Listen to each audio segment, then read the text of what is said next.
This is usually when I tell you about some new, responsible, sensible hybrid SUV, but somebody forgot to tell Hyundai that these things are supposed to be boring. Instead of building another EcoBox, Hyundai gave the Santa Fe tons of space, tons of features, and lots of utility. And then once you've wrapped your head around this idea of a luxury hybrid SUV from Hyundai, this thing hits you with 271 pounds of torque and handling that matches, both of which make you question everything you know about Hyundai. Either this is going to be a game changer or history's most interesting mistake. What's it like? Buckle up, my friends. Let's go for a drive. I'm your host, Brian Makse, racer, lover of driving fast, fun things, and on this channel you get reviews for drivers from drivers. Now, I've been a fan of the Santa Fe ever since I laid eyes on the original photos before I saw one in person, because it's definitely not boring. And from my perspective, it's like they asked AI to design an SUV that was premium, luxurious, and definitely not boring, and they succeeded. And before we get into what this is like to drive, let's have a look at it in a little more depth.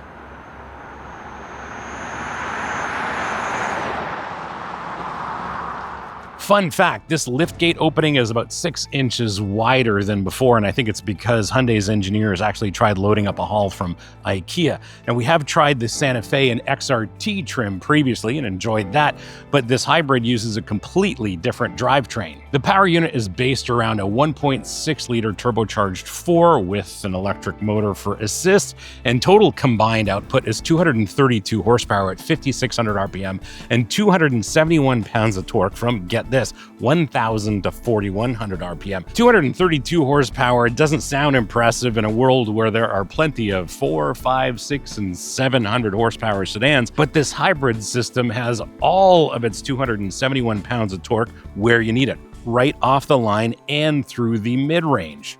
The transmission is thankfully a 6-speed automatic, not a CVT. This is all-wheel drive, and it does have multiple modes for torque distribution. Suspension's based around McPherson struts at the front, multi-link at the rear. Steering is electrically assisted. There are decently sized disc brakes here. Wheels and tires are 18s or 20s. This one's rocking the optional 20s. Towing capacity of this Santa Fe is about 2,000 pounds, and curb weight is just shy of 4,600 pounds. Did you know that 80% of you are not subscribed? Yes, it's true. 80% of you are not subscribed. I checked the data. So if you like the content on this channel, do me a solid, hit that subscribe button, make sure you like this, and if you want to support the channel, please hit up our merch store. Links here, links below. Lots of great stuff for driving enthusiasts like us, including our very popular line of Save the Manuals merch. Now back to your regularly scheduled episode.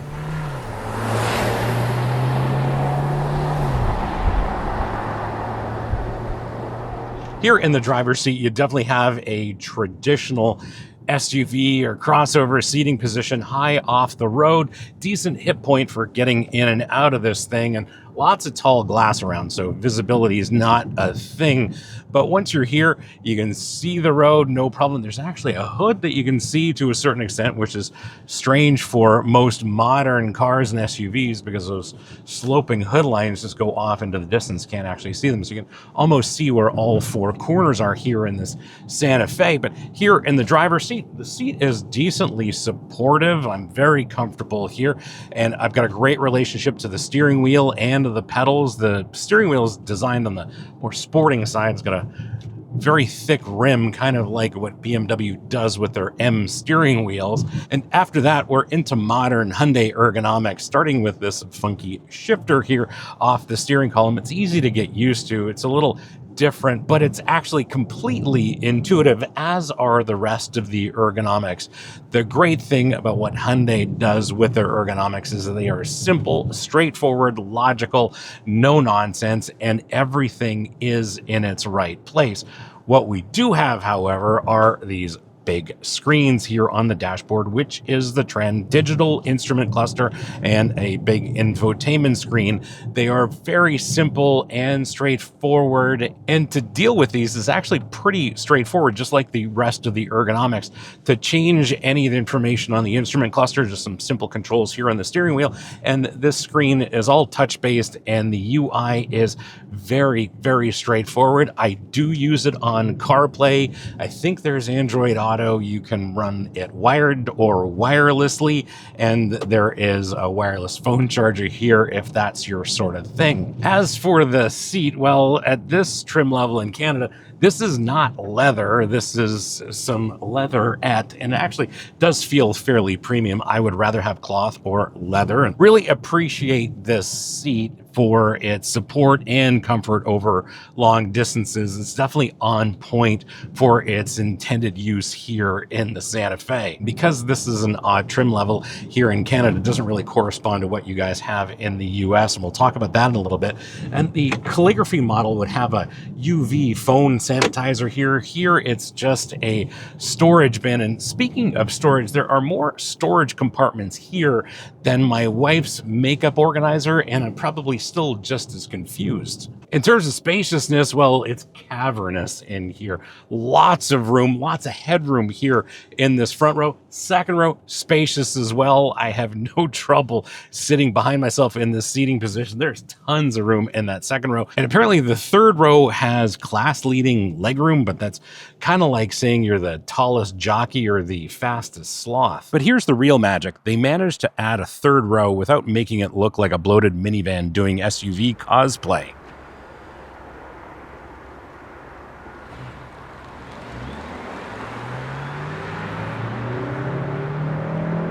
Definitely the best thing about the acceleration in the Santa Fe Hybrid is that the electric motor and the gasoline motor get all together and make maximum torque at 1,000 RPM. That's kind of normally where a gasoline motor would idle.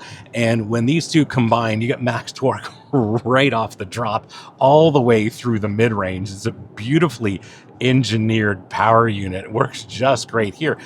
And on top of that, the transmission is an automatic. Thankfully, there's no CVT here, so it is satisfying to drive to a certain degree, and there are shift paddles here in case you want to control the shifting manually, but really appreciate the fact that there's an automatic in here instead of a CVT. It just is a natural, more mechanical feel. With the all-wheel drive system, there are some different terrain modes here. There's snow, mud, and sand, which is kind of helpful. Certainly in this part of the world, we get a fair bit of snow throughout the winter. I don't know if I'd take this in any mud or sand, at least intentionally, because on this channel, we know it's all about the tire, and this is an all-season tire, not an off-road oriented tire like they have available on the XRT. There are some different terrain modes, and I'm sure that adjusts how the all-wheel drive system delivers torque, but there are different drive modes. So there's Eco Sport and a My Drive mode, which is customizable. But for my liking, I use the Sport mode. There's not much of a difference between any of these modes, but the Sport mode does have slightly better throttle response, a little bit more to my liking, and changes the transmission shift algorithm to something that is a little bit more responsive, and also takes advantage of all the power and torque that this hybrid power unit makes. So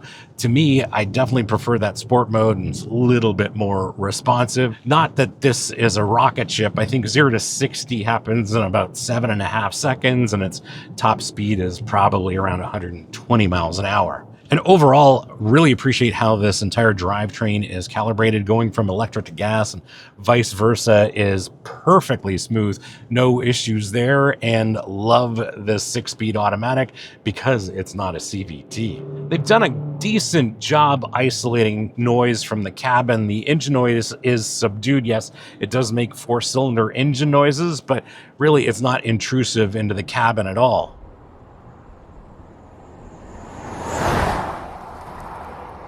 The way this handles is another highlight. Brakes are excellent, great feel, control, modulation, and power from this brake pedal, and I really appreciate it. There are lots of brake pedals out there that are kind of numb, and this one has great feel and control. And regular viewers of the show know that I'm a brake pedal feel fetishist, and this is a decent pedal. Steering is very clear, it's direct, precise, strong on center as well. It's got a decent turning radius.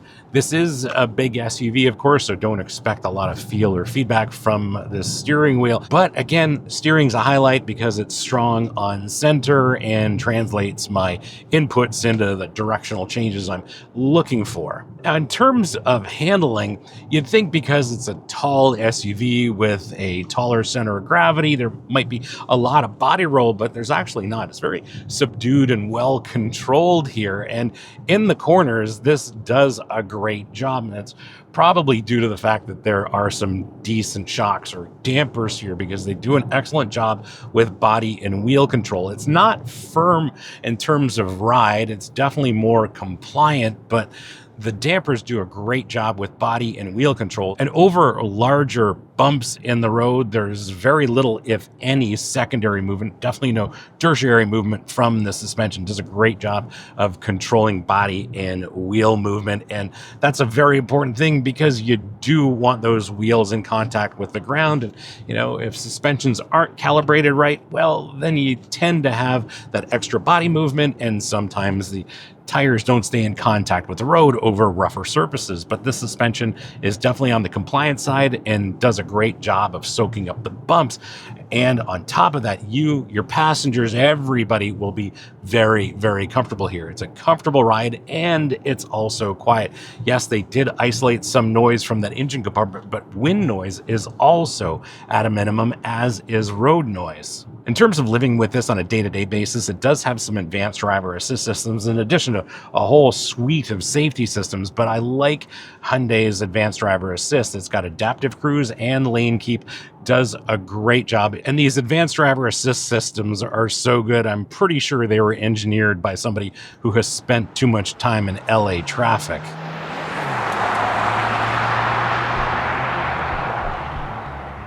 How do you spec yours? Well, this is an interesting question to answer, because for you, my American friends, you have plenty of options. Here in Canada, this is kind of what you get, but let me break it down for you. What you are looking at is magnetic gray paint with black leatherette on the inside, and this is specific to Canada. In the US, there are three trims. There's an SEL, which starts at $36,950, the Limited at $43,850, and the Calligraphy, that's fully equipped, at $47,000. In Canada, there's just this, the Preferred, at $40,999, and you can get a Trend package, which includes the leatherette and a bunch of other things, including the 20-inch wheels, for $4,000. So this is tested is $44,999, and these prices are before freight, taxes, and local incentives. And while you, my American friends, have some options when it comes to trim levels, we just get this. This is the Preferred with the Trend package. When it came to product planning these things, I think Hyundai USA looked at this and said, let freedom ring with endless trim choices. Meanwhile, Hyundai Canada looked at the same car and went, you know what? Let's give them one trim and an option package and call it a day. You want a UV phone sanitizer? Sorry. Bose sound? Sorry. Leather? Sorry again. It's like Hyundai Canada took our national tendency to apologize and turned it into a marketing strategy. Sorry, here's your one trim level. Take it or leave it, eh?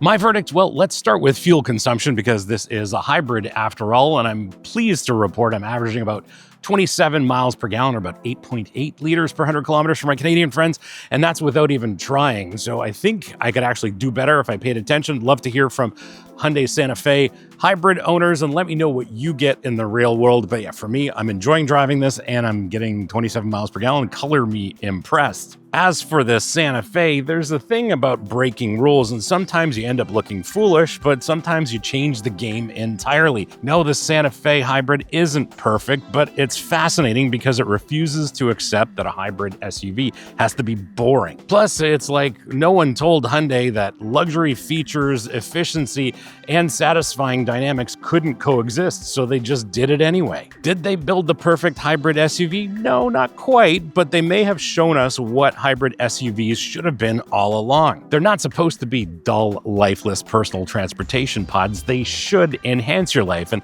this hybrid didn't just break the rules, it might rewrite them entirely.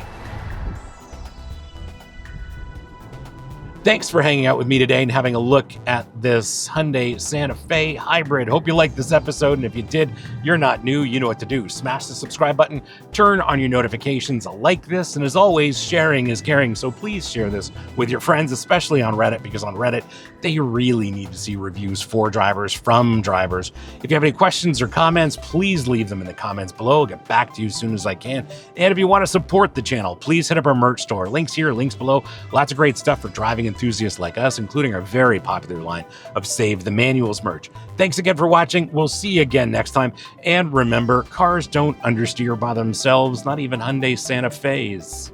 And since you hung around this long, well, have a look at our last Hyundai Santa Fe episode. That was the XRT trim, and that was an interesting spec and definitely an interesting take on the Santa Fe. I think you'll like that episode. See you again next time.